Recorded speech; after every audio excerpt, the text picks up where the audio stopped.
I think that's such an important topic in the sense that there's a contentiousness in this field of GMO that's politically charged, socially charged, almost religiously charged, because it's the food we're feeding to our children, and there's an emotional intensity to this topic. And one of the things that's weakened our position as consumers is the sound of, this almost sounds like a conspiracy theory, right? But in fact, it's not. This is just the march of human behavior and big business over a century.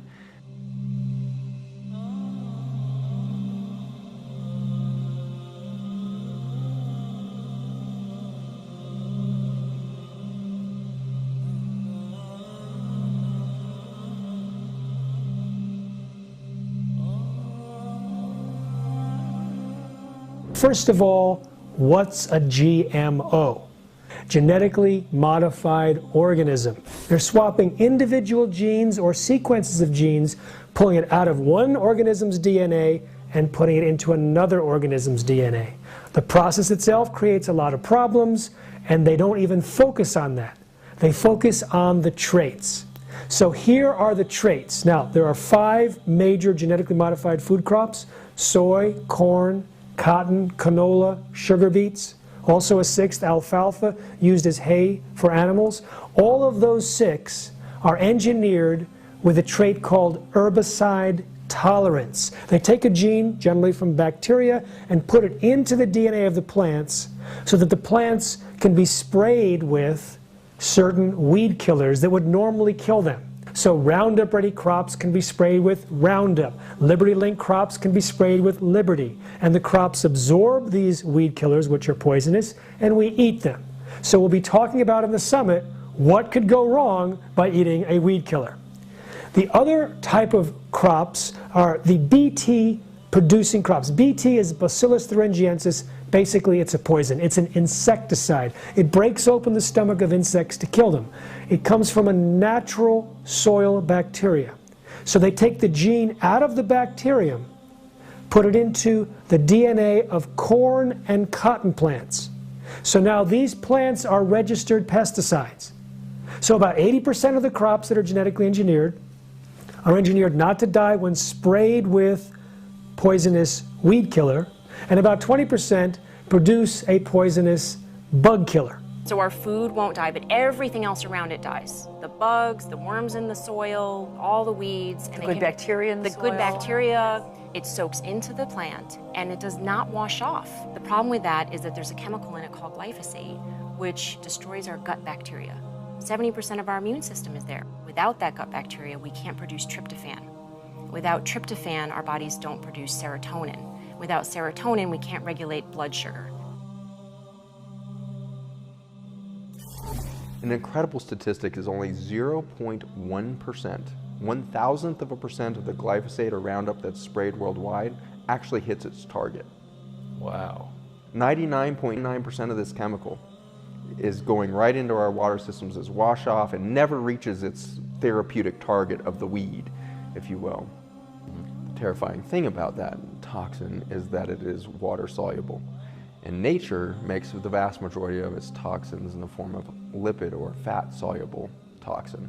And that's important because those toxins can be sequestered away by mycelium in the soil, by the fungi, or can be sequestered away by your fat cells so it's not in your bloodstream to be exposed to your brain and other things. So fat soluble toxins are kind of nature's approach.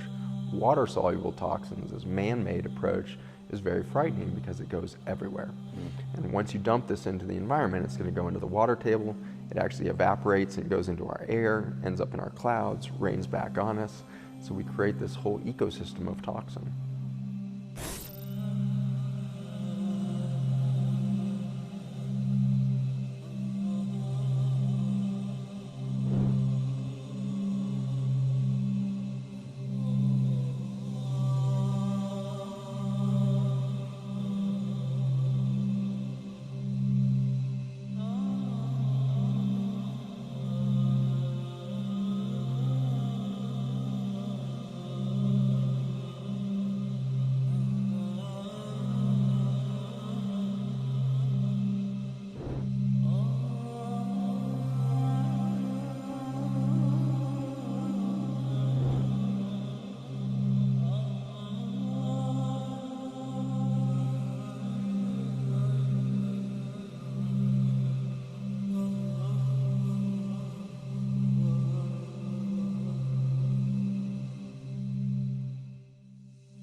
glyphosate had actually been discovered in the 1950s, around 57, 58, by a Japanese researcher. And he had put it on the shelf, I think realizing that this toxin would be horrible in the environment. So he kind of discovered this organophosphate and had patented it. Monsanto bought that patent for pittance and then moved it into consumer use. And its first patents were really around its use as an antibiotic, not as a weed killer. Really? And so that is an interesting, little tidbit, is that they understood what this toxin was doing to biology, even though they've claimed, continue to claim that this doesn't have any human biologic toxicity to it. They knew that it was killing life at a very basic level, at the this microbial antibiotic effect of it. It's been repatented over the years as an antiparasite, as an antiviral, all these different things. And so they have seen that everything this touches, whether a plant or a bug, it kills. And the way in which it does that is interesting, that it actually blocks the ability of this enzyme pathway, which is called the shikimate pathway. These enzymes make the ringed aromatic amino acids. So we already took one amino acid kind of out of the equation with glycine, and then by this glycine toxin organophosphate, we block the shikimate pathway, and we suddenly lose the ability to make our ringed aromatic amino acids, which include things like tryptophan. And that's, it's such a subtle marketing tool that the companies have used. Glyphosate's now made by every chemical company on earth. The 5 big ones in the US all make it. And most of it's actually made in China now. It came off patent in 2007, so everybody's making this chemical now. And what they continue to point out from a marketing standpoint is that, well, there is no human target because this enzyme pathway is just in bacteria and plants. And so if we put it there, it kills them. But since humans don't have this enzymatic pathway, the shikimate pathway, there is no target for glyphosate in the human. That's what they've been claiming. However, if you ask what is that enzyme pathway and what does it do, what it makes are what we call the essential amino acids, i.e. the amino acids the human body can't manufacture.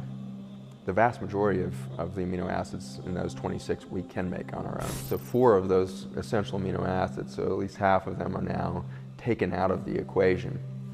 And so they say, well, this isn't important for humans because it just happens in plants. Well, humans rely on that plant or that bacteria to deliver those essential amino acids that we can't manufacture. So we've literally robbed ourselves of a subset of the alphabet. Wow. Imagine if you woke up in the morning and had to go to work and be as productive as you are today, but you can only use 19 of the 26 letters. Right.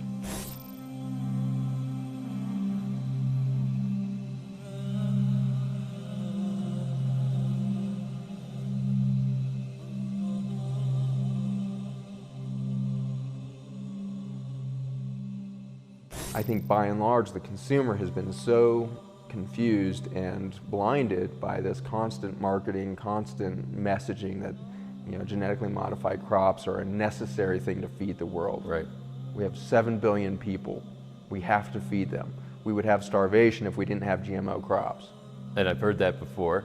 And so what is your take on that? Is there validity to the assertion that without GMO crops we're going to have worldwide starvation? My take is no, not even close. If we took GMO off the market today, we would still be feeding the world with the same inefficacy that we are today. We have starvation. We have the biggest famine in human history happening over in sub-Saharan Africa right now. There is zero news coverage. Right. There is zero political interest in the fact that right now there's over 100 million lives at risk of dying from starvation in the plains of Africa right now. And we have thousands and tens of thousands of people dying daily over there right now from starvation. So number one, we're not feeding the world.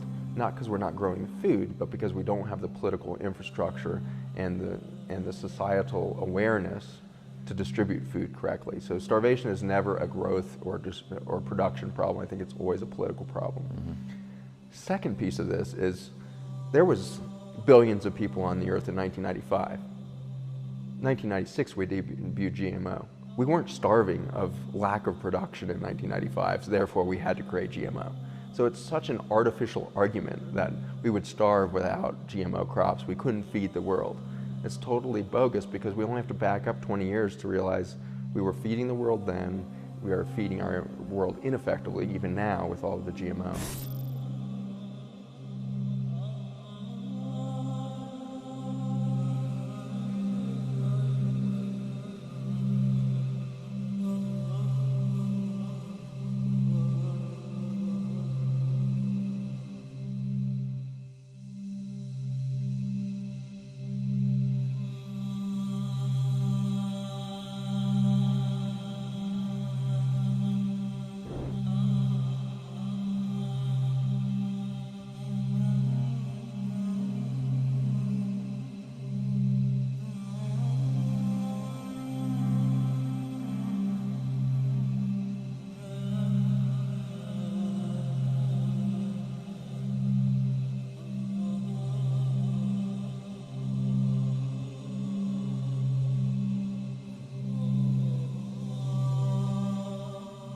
the FDA said, we don't even need to test this stuff.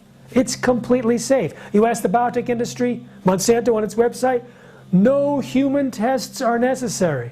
I say, yeah, a test is underway on all of us. The problem is there's no control group, no monitoring, no experiment. However, when you look at the animal feeding studies, when you look at what people say when they get rid of GMOs, when you look at what doctors say when they prescribe non-GMO diets to thousands and thousands of patients, when you look at what happens to livestock when they're taken off of GM soy and corn, according to the farmers and veterinarians, and when you look at the diseases that have actually gone up since GMOs were introduced, it tells a different story.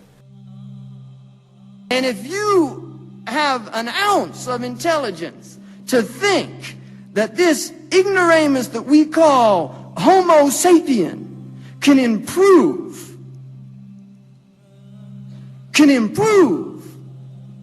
on perfection, can improve on the God-given seed, the seed of life. If you believe that man, this is called hubris in the ancient Greeks, this is what destroys man, is his arrogance, his belief that he can do things that he is not qualified to do. And the sign of an intelligent man is to know his limits. To know his limits. Really, we have to question what is going on out there, and our silence is complicity. The silent one is complicit in the crime. If you stand by and watch a crime happening, you're part of that crime. You're aiding and abetting that crime if you don't do something about it. The hadith says, "As-sukut alamatu ridha." Silence is the sign of contentment. Silence is the sign of contentment. We should be standing up. The Europeans went out and marched in large numbers to prevent genetically modified food. And yet these things, people aren't even debating these things because we have an educational system that makes us docile, that makes us think. Like John Taylor Gatto said, it makes people accept orders even if they're stupid. It makes them accept. There's people that, there was an old lady in England, and she was pouring tea. She had her cream there. And as she was pouring it, she said, you know, something very strange about this cream. When I was young, I remember cream going off really fast. But this cream doesn't go off anymore. It'll last 2 weeks. My grandfather said he had an orchard. And he used to tell us if we found a worm in the apple, he said, I wouldn't eat an apple a worm wouldn't eat.